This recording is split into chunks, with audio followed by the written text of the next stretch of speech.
여당의 총선 참패 이후 윤석열 대통령의 변화를 요구하는 목소리가 적지 않습니다. 사흘간 공식 입장이 없다는 건 그만큼 윤 대통령 머릿속도 복잡하다는 얘기일 텐데 대통령실 출입하는 김정우 차장에게 자세한 분위기 들어보겠습니다. 자, 총선 결과 나온 직후에 겸허한 민심 수용 그리고 국정 쇄신 이 말을 했습니다. 지금 윤석열 대통령은 어떤 상황에 처해 있다고 봐야 됩니까? 한마디로 고립무원이라는 그런 말로 표현을 할 수가 있겠습니다. 참모들과 회의는 하고 있습니다만 서로 터놓고 말하기도 그리고 듣는 것도 답답하기는 매 한 가지인 분위기라고 합니다.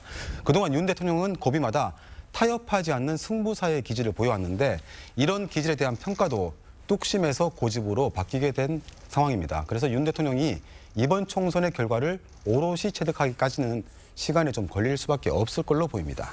다음 주 초에 총선 패배에 대한 입장을 직접 밝힌다 이렇게 알려져 있는데요. 어떤 메시지가 나올 걸로 예상이 됩니까? 네, 국민의 매서운 회초리가 가진 의미를 윤 대통령이 어떻게 이해를 했는지 그리고 앞으로 선거에 나타난 그런 민심을 반영해 나갈 방향에 대해서 설명을 할 걸로 보입니다. 다만 그동안 메시지의 내용보다는 이를 전하는 방식에서 항상 지적을 받아왔기 때문에 대국민 당화부터 기자회견까지 열어놓고 내부 검토 중인 걸로 보입니다.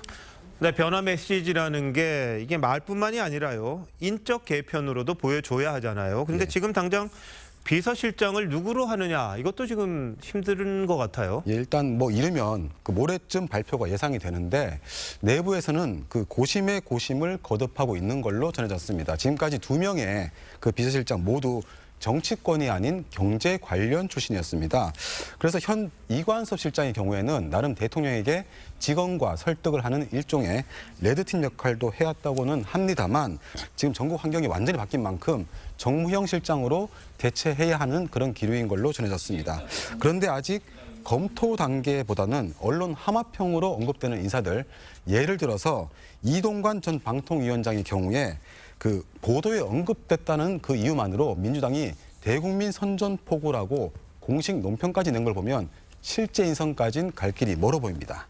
아직 정해진 사람은 없다는 거죠, 그러니까? 예, 아직 없다고 합니다. 예. 자, 앞으로 이제 줄줄이 특검 법안을 또 낸다잖아요. 그렇다면 정무형 실장이 필요하다 이런 지적이 나올 수밖에 없겠습니다.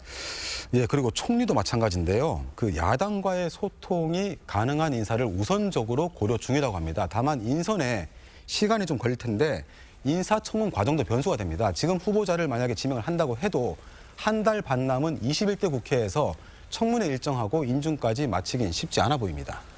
네, 앞서도 전해드렸습니다만 이재명 민주당 대표가 대통령과의 회담을 사실상 제안한 것 같은데 어떻게 될 것 같아요? 이제는 이 대표를 안 만나고서는 정상적인 국정 운영이 쉽지 않은 상황이 됐습니다. 다만 문제는 그 만남 자체가 아니라 내용이란 그런 지적도 있습니다.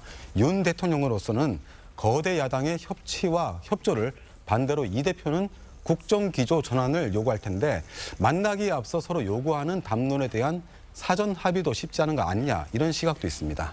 자, 일단 윤 대통령이 다음 주 초에 어떤 입장을 내는지를 좀 지켜봐야 앞으로의 정국을 좀 알 수 있겠네요. 예. 자, 이야기 잘 들었습니다.